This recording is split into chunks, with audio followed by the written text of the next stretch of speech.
નારદજી કે બેટા તારી ઉંમર વનની નથી, તારી ઉંમર તો રમવાની છે. પ્રભુ વાત સાચી છે, પણ મારી ઈચ્છા એવી છે કે મારે પ્રભુની પાસે જવું છે, પ્રભુને મળવું છે. બીજો શબ્દ એક નારદજી વાપરે કે બેટા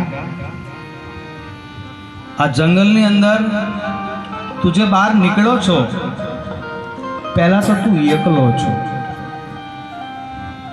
અને જ્યારે આ શબ્દ બોલ્યો ને ત્યારે 5 વર્ષનું બાળક રડે છે, આંખમાં આંસુ આવી ગયા છે. નારદજી હું એકલો નથી. બેટા એકલો નથી તું? નહીં.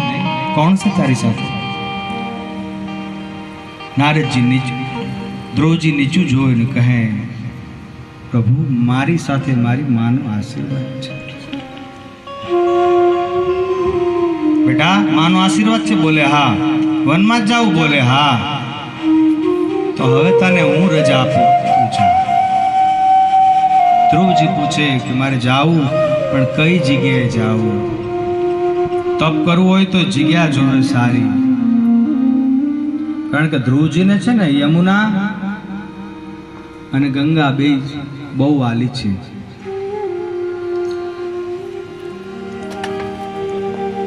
યમુનાના કિનારે તું બેટા જા. પાછા ધ્રુવજીએ બહુ સરસ પ્રશ્ન કર્યો કે મહારાજ મને એવો મંત્ર